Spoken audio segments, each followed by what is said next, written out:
So like I always feel so official whenever I'm like recording. Like I'm like, wow, she said the line. But I've never recorded a podcast before, so this is an experience that I'm excited to approach. Yeah, it's really weird. I did not expect I'd find myself making a podcast ever in my life. I don't listen to podcasts. I need to set that up right now. I do not listen to podcasts. Is it because of the hearing issues? Yes. Is it because of the ADHD? Yes. Is it because I just don't care? Yes. Yes. All of them. All of those answers. All of those are yes. Word. Absolutely. I mean, I only listen to podcasts when I'm cleaning my room and then when I'm on long car rides with my dad. So that's pretty much the only two situations I find myself listening to, like, I don't know, my brother and me and like shit like that. Oh yeah, I listen to my brother and me. Like sometimes, like I used to listen to it on YouTube just like while I was doing work. But that was about as far as I got. I used to listen to Welcome to Night Vale, like in the 6th grade, but that was the 6th grade. All righty. We're gonna start. All right. Hello everyone, and welcome to, I guess, the proverbial season 2 of T-Boy Swag, this new quarter. We didn't have an episode last week because of wild technology issues on internally with UCLA Radio. But we're back. It may not be necessarily playing on air, but if it is, that's great. If you're listening to this on YouTube, that's honestly phenomenal. I put a lot of work into editing this, so I'm just happy someone's listening. But this is T-Boy Swag.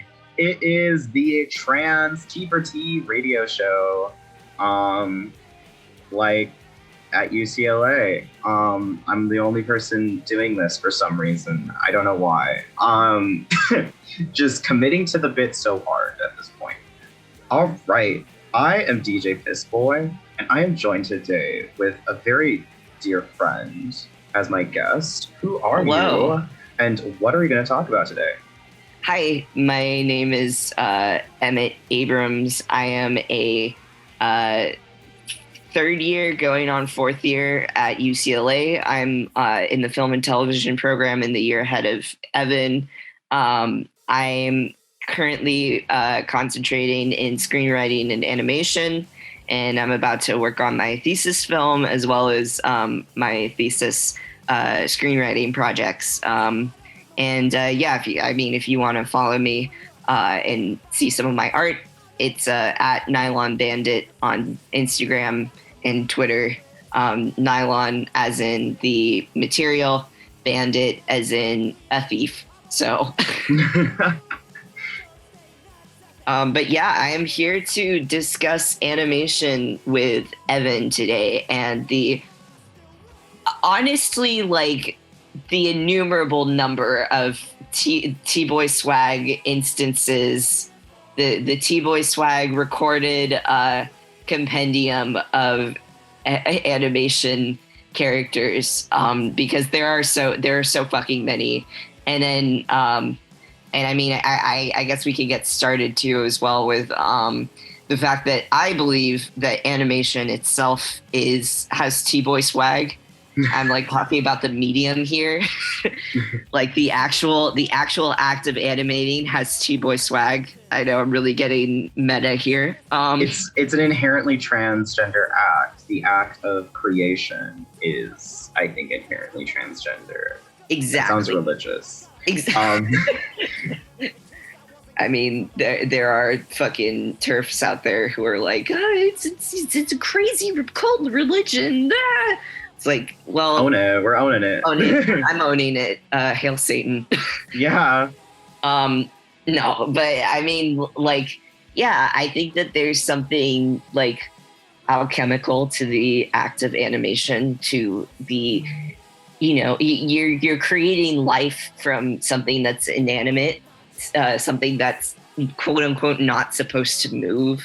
And I think that in and of itself is a very like transgender act, or at least can be read that way. And I think that the fact that you're also able to defy the laws of physics and gravity, and there's so much of the like 12 principles of animation are centered around like the deformation of form and making it into something else. I think that's, I think that's a little trans, if you ask me. It is quite transgender, I do believe. Yes. Yeah, this is such a good topic that I am so ready to unpack because I will just say we are both film majors. We will not be discussing this in a very stinky film majory way. We're not going to talk about Scorsese or shit. We're going to talk about transness and trans swag and sexy things like that. We're going to be talking more about like Dipper Gravity Falls than 2001: A Space Odyssey, though you could probably say that Hal is trans. Hal is trans as hell, and Dave and Hal are in love. I don't give a shit. Honestly, I could make a whole episode on that of me ranting about 2001: A Space Odyssey. And you probably will, and it will be a great episode that I listen to as I'm cleaning my house. I should make MST3K riff tracks of just me yelling about things.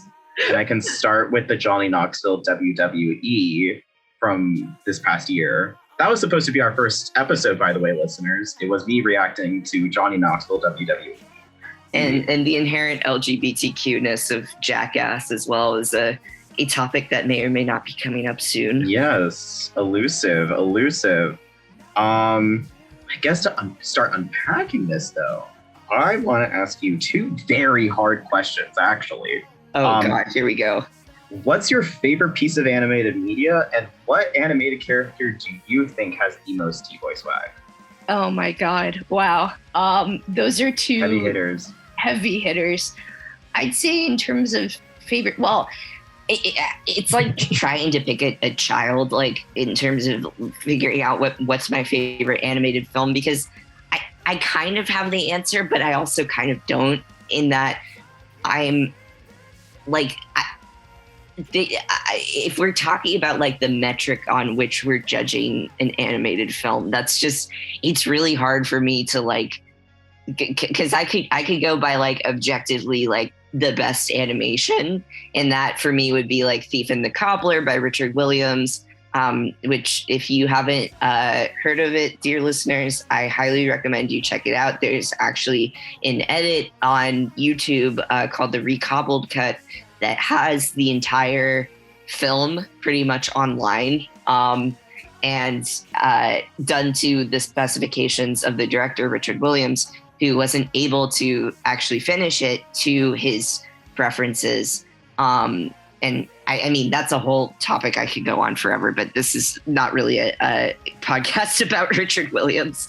Though I will say, I think that there's a character, Tack, who I think definitely has T-boy swag. He's the main character. He's got like this, I'll try and pull up a picture here. He's voiced by Matthew Broderick. Like, that's all you need to say. Yeah. Like.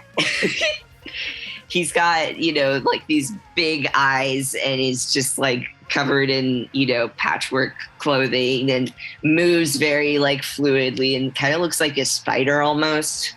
It's like, man, I want to be perceived like that. I want to be able to just walk around in 3D space and just kick it. I love that.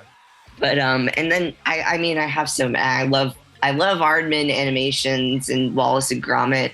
I think that Gromit also is a character with T-boy swag. But I think that to sort of answer both of your questions at the same time, I'd say that the Lego Movie is probably my favorite animated film, and I think that, and this is going to be a big topic of contention, to somebody probably who's like, oh no, there's no trans characters in this. Well, guess what?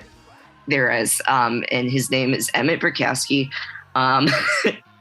Yeah, I'm like, you gotta say Emmet as your T-boy swag character, because that's literally your name. It is my name. You stole his gender. I stole his gender. I will say the bandit in Nylon Bandit is literal. I am a thief, but I am not a crook, according to It was like Richard Nixon. Fucking. Anyways, cut that out. Bad joke. I don't know. That's a good joke. I like it. Keeping it. All right.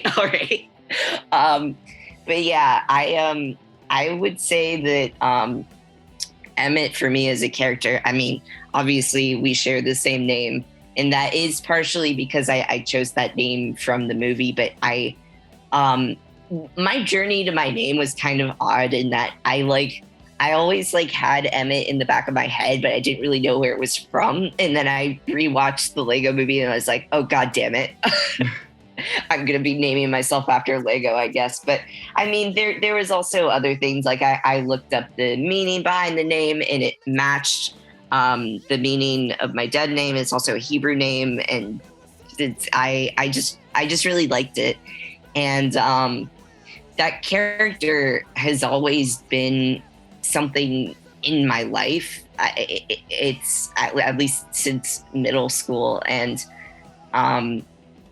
it's odd to talk about because it's like, oh, it's a Lego from a movie and called the Lego Movie. But I think that there's something to the like positive masculinity that he sort of embodies, and this like positive spirit that I think that really informed my transition in that I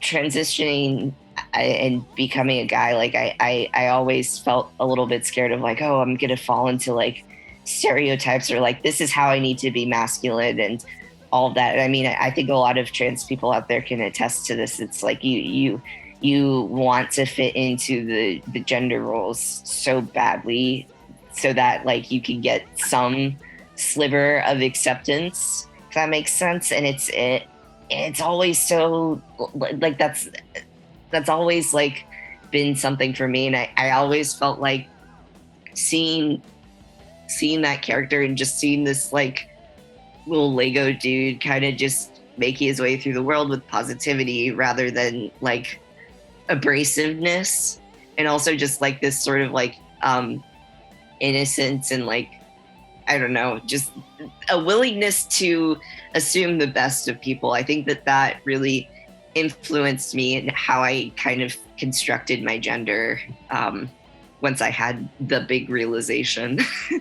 Yes, I love that.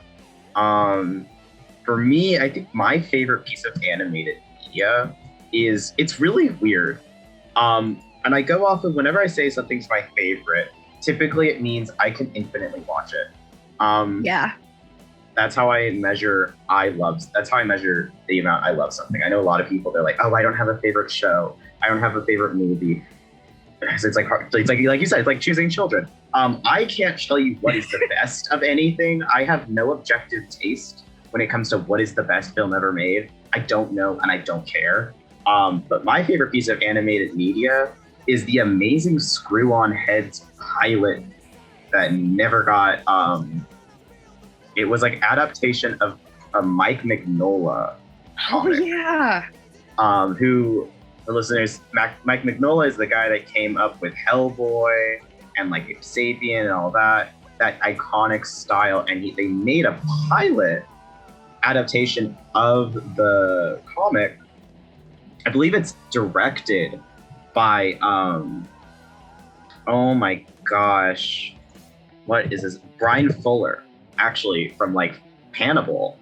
In the early 2000s, I want to say 2006, apparently according to Wikipedia, it's 2006, and it has like Paul Giamatti's Screw-On Head. Patton Oswalt is like his buddy. Molly Shannon's in it. Patton Oswalt is like, there's so many characters that he voices in the animated. He's like literally everywhere. And that have T-Boy swag specifically. No, Patton Oswalt has such intense T-Boy swag. I think, I will say, in An Amazing Screw-On Head, I don't think Mr. Boyne has T-Boy swag. He's definitely gay, but like not. Gotcha. I don't think has T-Boy swag. But this is my favorite piece of animated media. If you haven't seen it, I would very much recommend it. It's fun. It's funny. It has a really great, unique style because it's animated exactly like how Mike Mignola's comics look, in that same very blacked out, stylized way. And it's really short. It's like 22 minutes. And I've seen some of it, but I haven't seen all of it. But it's on YouTube. It's on YouTube. Like the whole thing's on YouTube, if I recall correctly. That's where I watched it. But it's really good. You should definitely finish it. Yes. And I think for my favorite anime character has the most T-boy swag. You see, I don't have I can't go off of my name is Emmet, like Lego Movie, unfortunately, because that is really cool. I kept my name from when I was a kid. Well, as we discussed earlier, like I wanted to be Mycroft. So I made a good decision keeping the name. But I think I have to go back to Treasure Planet. Yes. Because that is, I think, Jim Hawkins as a character.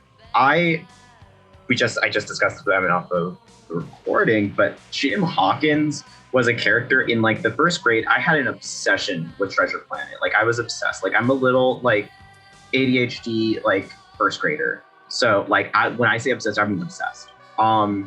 With Treasure Planet and especially Jim Hawkins. And I thought he was a crush. For the longest time I thought it was a crush. And now that I'm like, I've grown up, I realized no, I just wanted to be him so bad. So that is my ultimate T-boy swag character. I would say he's a very common T-boy swag character. I've seen a lot of people on Tumblr talking about Treasure Planet. Absolutely. But yeah. I think that honestly, like, and I've seen this in so many of my friends who are also in the animation industry or are fans of animation and who are trans. I think that there is like this like big phenomenon that isn't really talked about of like characters that you thought were like crushes as a kid that actually just turned out to be like major gender envy for you. Literally, it's a cycle. And also, yeah. I want to say I'm finding a really weird connection between the Amazing Screw-On Head and Treasure Planet at the moment, because I was going to say the other character that has T-boy swag and I had like a slight like gender envy crush for was Delbert, like the professor, who is also voiced by David Hyde Pierce, who's the guy that voiced the antagonist in The Amazing Screw-On Head. And for context, he plays Niles in Frasier. Oh my god. Who also has T-boy swag. But we're getting beside the point. I just found that really weird connection and I don't know how to feel about it. I mean, honestly, I think you could find so many connections like that and again, a thing that I really like about animation and that I think is inherently trans about animation is that so many voice actors have so many different parts that are just completely transcendent, and yet so like specifically them. I think a good example of this is like the hundreds of parts that Tom Kenny has had. Like he's SpongeBob, he's the Ice King. He's also, I can't think of anything off of the top of my head right now, but if you look up Tom Kenny's IMDb page, you will see what I mean. Like it is just hundreds and hundreds of credits. And I think that's something that's really wonderful about acting is that you can kind of transcend, the physical limits of your body. And I guess specifically about voice acting, you transcend the physical limitations and like the way that you look, and you just become a voice. And I think that in and of itself is also like a trans readable act. And I think that there are so many trans voice actors as well right now. I know Snapcube is a big one on Twitch, as well as just online. Listeners, if you've heard of real-time Sonic fandub, Snapcube voices Sonic, and she's a trans woman, I believe. Correct me if I'm wrong. I'm pretty sure that she goes by she, her pronouns. But I think that that's something, the fact that to transmute your voice and to be able to change it in that way, I think that and to change it in a way that makes you into, just whatever your heart desires. Sorry, that's a little trans.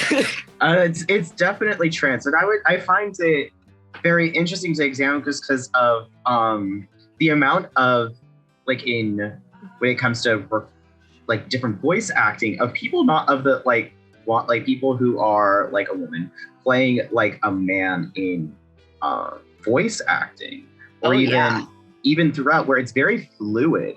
Like even I think like in past or that also extends into current is Bart Simpson. Yes. Absolutely. There's Bart Simpson, but even in this is from starting very recently, would be with Bob's Burgers and Linda. Yes, totally. And it's not done in any transphobic way in any way. It's just for the voice. And they're not playing it there's no question of the gender of the voice actor. Yeah, I'm looking right now who the voice actor for Tina is as well.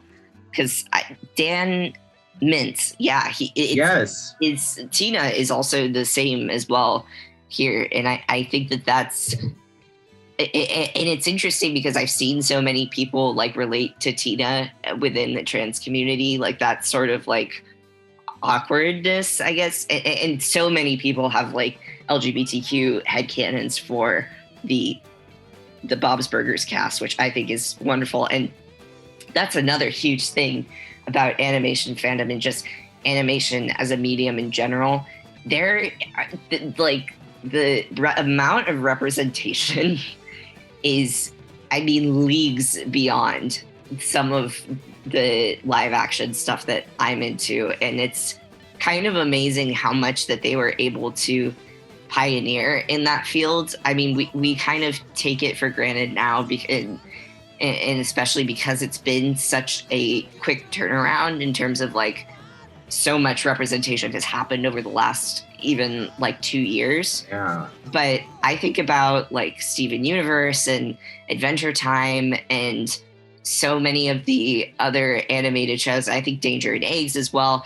And there are so many, but both in terms of in front of the camera, as in the characters can be read as trans, but then I think behind the camera as well, some of the most prolific showrunners right now are a part of the LGBTQ community or are trans or non-binary. And I think that that's something that's really unique to the medium and maybe is an effect of just the, the people who have gone into the industry over the last couple of years. But I think it's, at least to me, I think that it's also an effect of the fact that you can really tell any story in that medium and you're not constrained by we have to have this famous actor in this, and no, in so much of it can also be told in such beautiful metaphor as well. And then also just be explicit as well. Yes, I would say that the animation industry as a whole, it has been historically kind of for the underdog. Absolutely. In any sense where it's it didn't have the notoriety of you're not a movie star. You worked on a film and you were kind of treated like shit, to be honest. Yeah. And you still are. But hashtag New Deal for animation. Please help us in supporting our union negotiations with IATSE and everything. I'm not qualified to talk about that, but if you're interested, please look it up. Writers in animation and everybody in animation are really underpaid, dear listeners. Yes, I will say, as a show, we are very pro-union and stuff. I'm actually looking into doing a labor center minor, and I worked at a labor center. Yes, please look into the film industry and when it comes to unionization, because it is fascinating and it is really, really important. And very hot button, because I could go on about this. IATSE, basically it needs. I feel like everybody should know what the fuck it is. Absolutely, and especially if you're going into the animation industry. If you're going into the film industry in general, I know so many people, not to shade people, in UCLA film, that like prior to the whole, IATSE having a, what is it called? Like, their strike.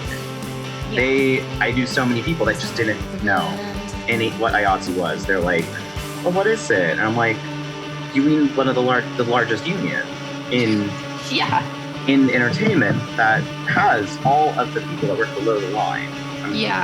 No, you think it like people just think of WGA and DGA and SAG, which are the Writers Guild, Directors Guild, and Actors Guild. Dear listeners who don't know those acronyms, but yeah, usually you think of those three, but people don't realize that there's a gigantic union that represents everybody else almost, and that is it is a really important union in terms of negotiations and making sure that people are compensated and paid fairly in the industry. And it's not even just a thing of like fair pay, which I mean I would hope would be enough for somebody to be interested in, but if we're talking about just in terms of discrimination as well as getting representation on screen, a huge thing that recently has happened in the animation industry is the whole Disney Say Gay thing, in that Disney funded a bunch of conservative lobbies for the Don't Say Gay bill, and have pretty much all but in writing said, have tried to stop LGBTQ characters in a lot of their films.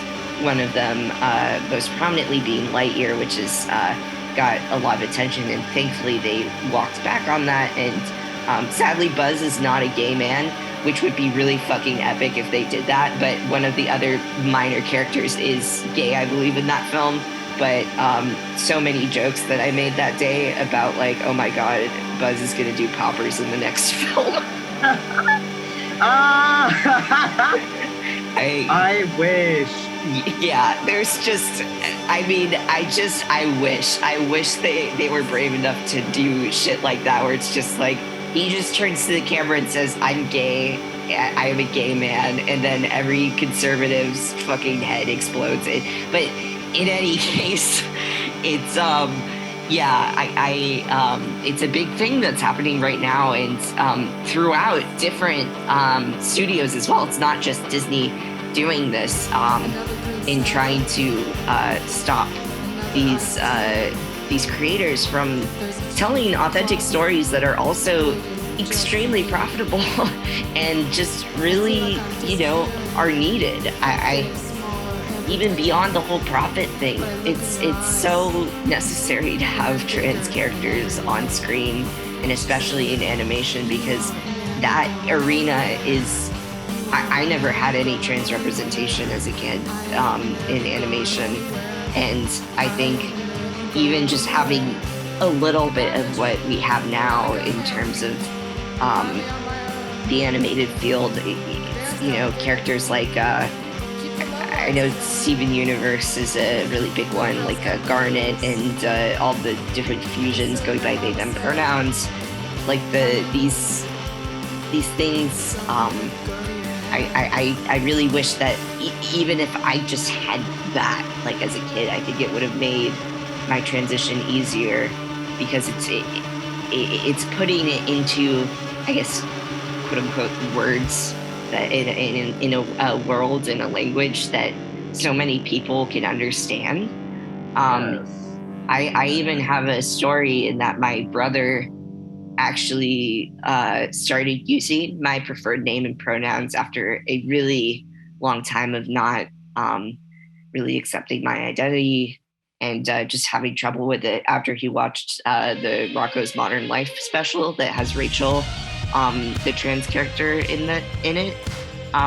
And my brother's got a whole lot of stuff. I won't go into it on here, but just having that, like, in seeing the effects of representation, like, affecting my own home life, it's, I think ever since I really, like, having trans characters in my animation and just having trans characters in my works, that's of utmost importance to me.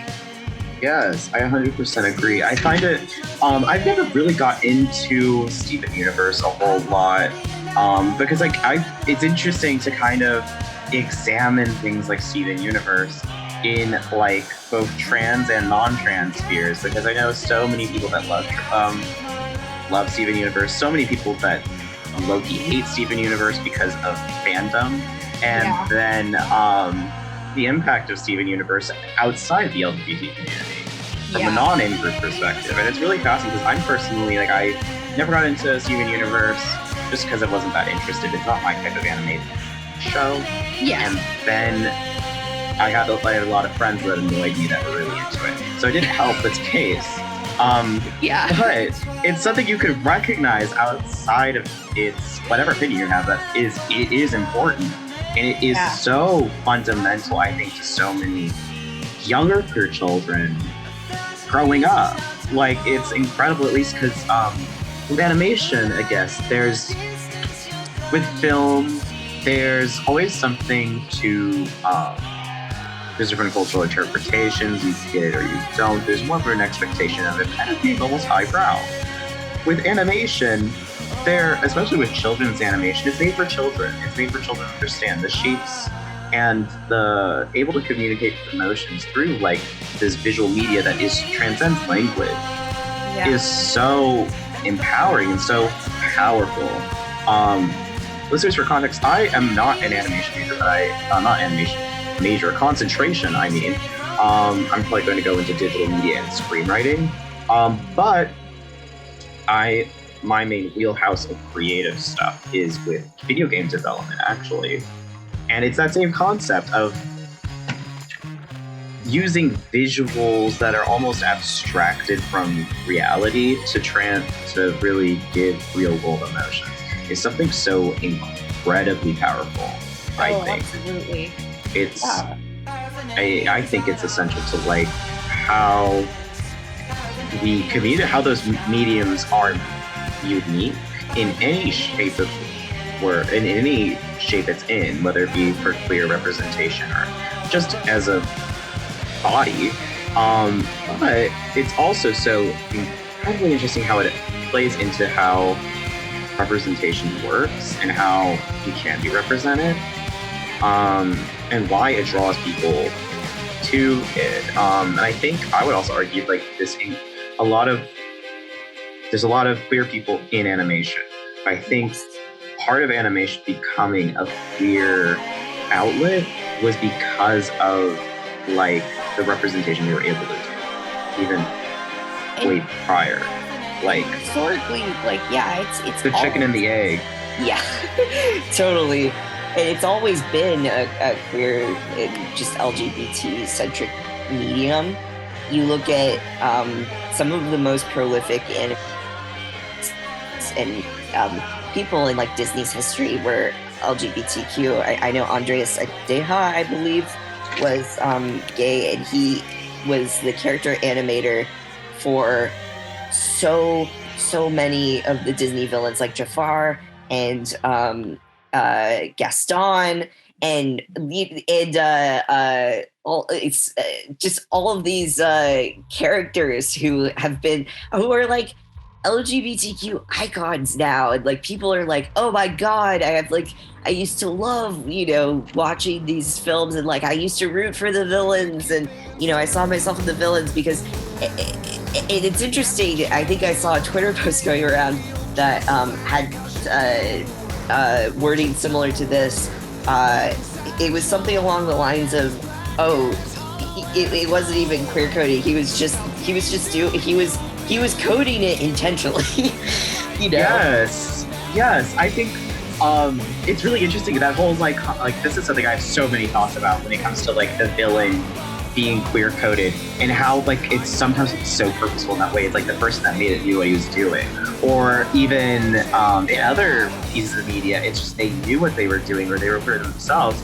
And but like then there's always the like, oh, like the Hays Code era villain demonized as like using anything to demonize them, including queerness, to make them bad. But on the converse side, you can have it as like a like kind of reveling in that, you know? Like it's something so powerful. I love the, I don't know, this might be just me being a John Waters fan. I know John Waters like not necessarily directly connected to it, but the concept of like grotesqueness in like queer representation and like reveling in your own monstrosity is so empowering. It's so incredible. I absolutely agree. And yeah, it's, I mean, just looking at his Andreas Dehak, who I think is a brilliant animator, and if you haven't heard of his stuff, you should go check it out, dear listeners. But just looking at his whole like suite of stuff, he animated King Triton, Gaston, Jafar, Scar, Adult Hercules, which is like, there's so many people who are like, oh my god, Hercules! In terms of like LGBT, I mean, I Can Go the Distance is kind of, and especially before he like sort of quote unquote like bulks up. I've heard so many people be like, yeah, pre-bulk Hercules has T-boy swag. He does. It's, oh gosh, I'm looking at his filmography now on IMDb, and it's, yeah. And I mean, he's just one of many animators and people who have worked in the animation industry who identify as LGBTQ. I mean, another one that I want to give a shout out to is Joni Phillips, who's an independent animator. Some of her works include The Last Disciples of Sensia, I think is the name. Hold on, let me just quickly look up, because I'm not saying... yeah, it is Disciples of Sensia. Yeah, you're right. Yeah, Barbara Westchester, Disciples of Essentia, Goodbye Forever Party, Wasteland. She does a lot of independent animation, and she's openly trans, and I think a lot of those themes are abstracted in her work. And I highly recommend if you, dear listeners, are into any sort of independent animation, she is like my go-to recommendation when it comes to that. Yeah. I just got reminded of something, because the style she animates in is Super Jail. Yes. Which is, oh god, when it comes to transness, is that an interesting thing to discuss? Yeah. So listeners, Super Jail is something I would recommend watching with like heavy like caution of, it's not great. It has some of the most beautiful animation you'll see on the planet. The smoothest animation ever. I believe they animated it at a ridiculous rate. Yeah, I think a lot of the shots they did on ones, which is one drawing per frame, so not holding a drawing for 2 frames, which is on twos, which is the typical animation style, especially for television animation, because it makes things quicker. But yeah, a lot of it is on ones, or it's just really, really smooth. It's some of the smoothest animation you'll ever see. Is it also one of the ugliest shows you'll ever see? Yeah, 100%. It's really fucking ugly. Like the style is like just gross. But it is a really interesting, it's early 2000s Adult Swim. And it's basically about this fictional jail that's like called Super Jail that has like it's just like run by a guy named the Warden, who is honestly like a one-slayer guy. If I had to describe him, it's just one-slayer, but like just straight up the original. Yeah, he's just a one-slayer, and it has a very weird combination of extreme transphobia And oh god, amongst other things, it's also homophobic and racist, but also simultaneously not at the same time, because mainly most of the homophobia and the mainly the transphobia and the racism comes from the style it's written and drawn in and how the characters look. Like there's a character named Alice who's a trans woman who's a security guard, and she's super masculine, and then she has a trans mask counterpart in a weird way, who's like the most stereotypic, and they're both extremely stereotypes of like trans identities. And then with the racism, it's just kind of like your garden variety shit, you know? I hate to be like garden variety, but you get it. But for discussion, I guess, in this context. The thing is, in the story itself, she works at Super Jail because it accepted her. This was a place where she could be herself. And her gender is never a point of joke. Like, that's not the butt of the joke, is her gender. No one's like making fun of her. Like there's some like I guess like jokes about like her but it's more like to the viewer. It's more of like an aside, but never comes from characters. The characters aren't transphobic to her. And this is like a place where she's able to find like acceptance. So it exists in a very weird space of simultaneously being so fucked up and so blatantly transphobic, but also like weirdly like most of the people I know that have watched Super Jail and like Super Jail are trans.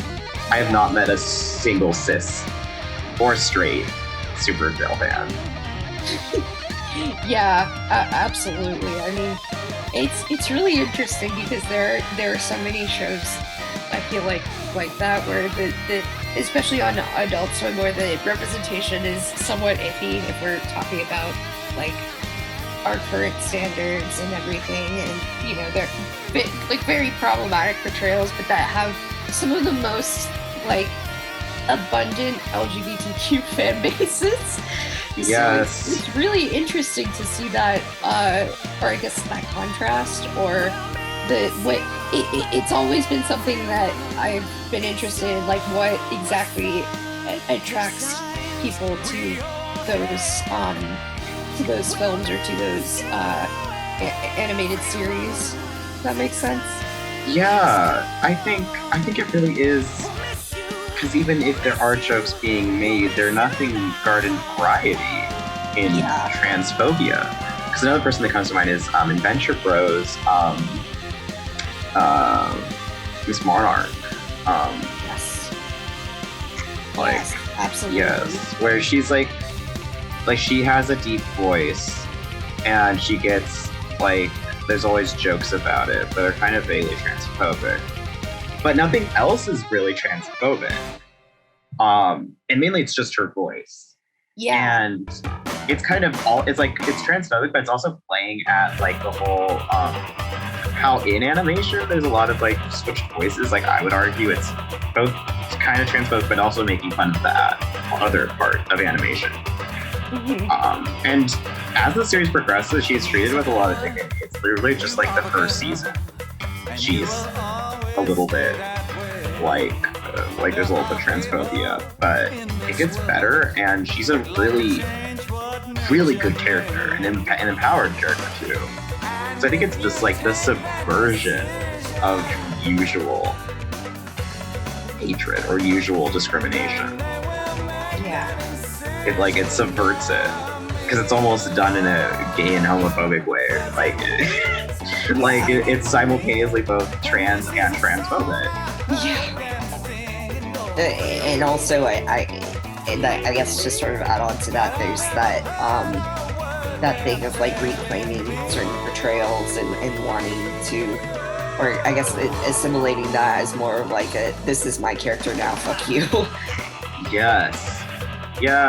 I think, at least for when it comes to trans representation and like, we want like the best trans character to be your first representation. And that's what everyone should see. I 100% believe in that. But also, for me at least, this is in animation or movies, but my first trans character that like I read and that was like a trans story was from the comic book Sandman, with the character Wanda. Yes. And there's some controversiality to how she's portrayed. There's like two sides of the debate of what the story is trying to say. Like, is it transphobic? Yes. Should it have been handled? Is it transphobic? Maybe. Should it have been handled better? Yeah. Is it commenting on something that's really unique and it needs her portrayal to be like that to really convey it? Yes. It's in a weird little intersection. And people have argued she's bad trans representation, and I wouldn't like argue against it. Like, I wouldn't agree, but I also wouldn't argue against you for saying that. But there's something so valuable, even though she's, in modern terms, not great trans representation. She was my trans representation. And she, like, whenever I think about being trans when I was a kid, and like whenever I thought about like looking back in retrospect what I consider trans, she's the first thing that comes to mind, and she has so much value to me because of that. And I feel like that's the same with a lot of trans people, even with shitty characters, especially in anime. I find it very common in animated films and in video games with being in animated media is like, yes, they're shitty, but they're me and they're mine. Yeah. Like, I love them despite it. Yeah. I think it's also just the fact that there hasn't been that much representation either. And it's like, well, you know, this is what I have and this is what's mine. And just wanting to, I don't know. I guess maybe that's the whole mentality behind, you know, headcanoning certain characters as LGBTQ, because it's like, well, I don't really have anything in terms of that represents me on the TV, on the screens that I watch, in the media that I consume, and it's almost a coping mechanism. And actually, it is a coping mechanism, especially when you're dealing with a world that doesn't really want you there. Or at least most of the time it feels like that, or it has in the past. It depends on the area you're in and everything, but I guess what I'm trying to say is, like, it's, for me, it's always saying, you know, oh, this character is trans, this character is a trans guy like me. It's always, that like me part has always been the big motivator behind it, because it's, if this person is like me, then not only is it I can relate to them, it's that they can relate to me, and I'm not the only person going through this experience.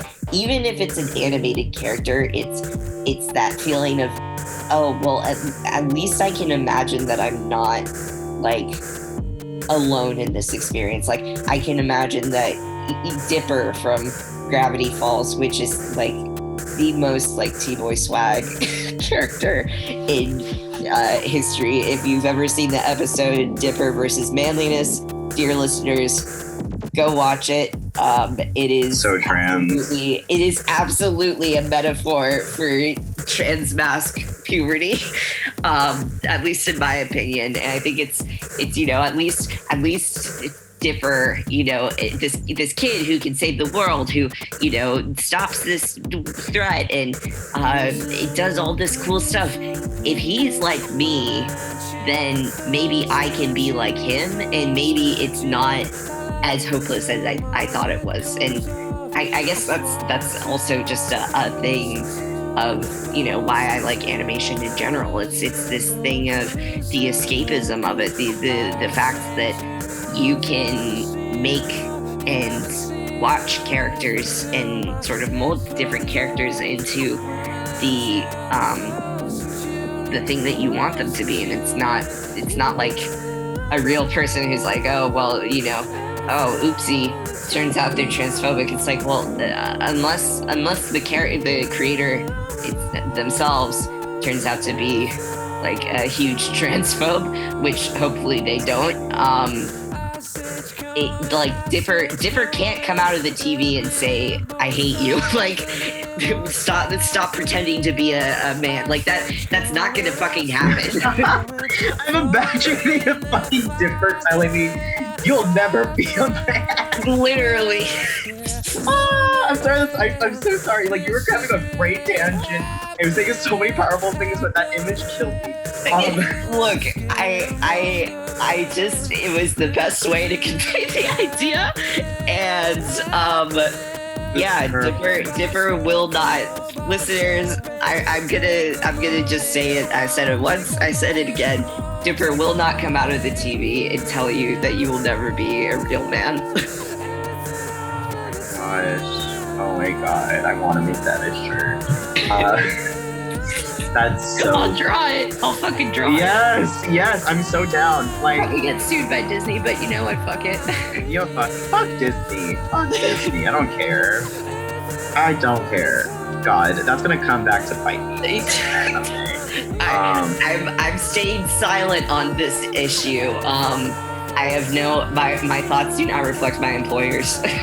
Yeah,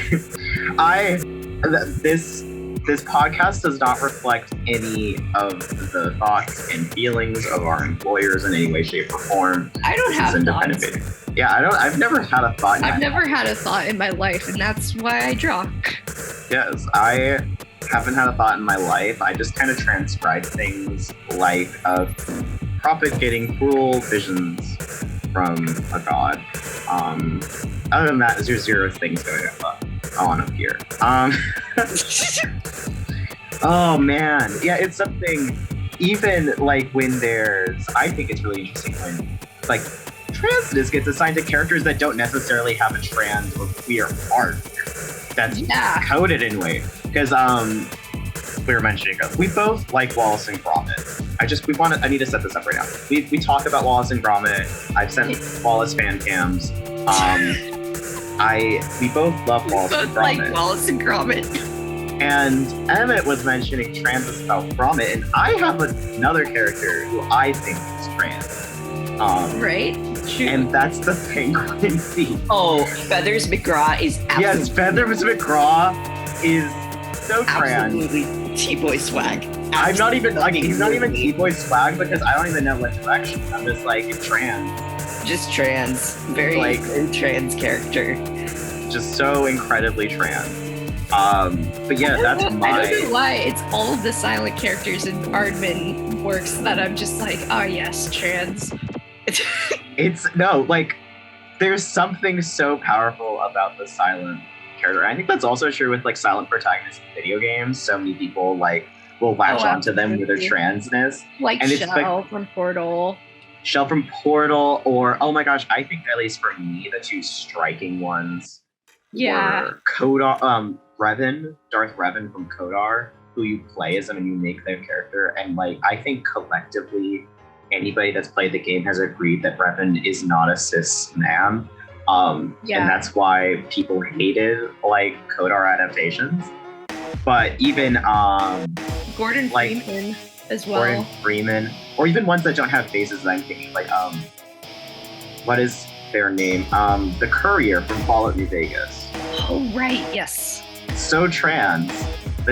I can go on and on about characters that have full masks and no face, visible face shown being trans. I literally, that's my gender, but I'm gonna abstain. The amount of people I've seen headcanon Doom Guy as a trans dude is yes. I love, especially considering he's such a pinnacle of fight, kill, masculinity. Yes, that's ours, bitch. We're gonna expand on this later in the season about toxic masculinity being inherently trans and the queerification and the transification of hypermasculinity. Yes. But Doom Guy, yes. Oh my god, yeah. Yeah. for like gaming terms, especially, yes, the trans beam on him is so powerful and says so much. I think I do have to head out soon, but Okay. I'm going, dear listeners, I'm going to leave you with one last trans masculine character. You probably heard of this on social media, perhaps even that this character might be gay, or trans, or both. I'm going to say Remy from Ratatouille. Yes. Absolutely has two boy swag. Yes. I just had a really insane thought when Linguini is a vegan lesbian because what's her face? Nicolette is like Eve lesbian in my head. Yes. And like therefore Linguini is a lesbian. Therefore, yes, I 100% agree. Listen, I'm sorry. Remy is about roughly the same shape and size as the female rats, and does not look anything like the other male rats in the colony. And I know that that's probably just to make him look quote unquote weak and pathetic. But guess what? It makes him look quote unquote trans to me. Trans and fruity. Fruity, very fruity, a deeply fruity rat. Yeah. So, listeners, thank you for listening to this episode. I hope this, turns some gears in your mind. I hope you're thinking some radical trans thoughts about animation now. I hope you're thinking some Ratatouille trans thoughts about animation. Yes, now. I think you should be thinking about trans Ratatouille. We need to invest more time and money in trans Ratatouille. Yes. This is my platform. I'm running for USAC. Yes, I feel like honestly that is better purpose of USAC than anything else. I say that like I know anything about USAC. USAC. I don't know a single goddamn thing. Not one. I literally can't tell you anything. I don't know what USAC does. But I hope that this episode has been good. I'm very happy to have had this conversation with Emmett because, one, I love talking to Emmett all the time. Aww. And two, I love talking about animation and all this crap. I love talking about trans stuff. Yeah. And thank you so much for having me. It was a delight. My pleasure. For this quarter, our weeks are going to be weekly now. Our episodes are going to be weekly now, I mean. Oh. So we're going to have some more episodes. Emmett may or may not be back. May or may not be. May or may not be. We don't know. We'll see. I'm not Emmett's keeper. But I'm hoping to have more fun conversations, talk to more people about random stuff and about random trans stuff and listen to some cool tunes. All right. So yes, thank you for listening. Our Instagram is t.boy, but the O is underscore. Wait. You people know what it is. You'll find it. It'll people come to know you. where it is. Yeah, you'll find it. When you least expect it, it'll sneak up on you. Yeah, I'm gonna send out psychic waves to knowledge for you to know. But yeah, we have an Instagram. We have a playlist that you can add to or listen to, and reach out whenever. I like to hear thoughts. I think there's a Google form in my links. I haven't checked it in a long time, but submit to it. I might check it at some point. I love talking to people. Yes. Fan mail. Yes, it's fan mail. I love fan mail.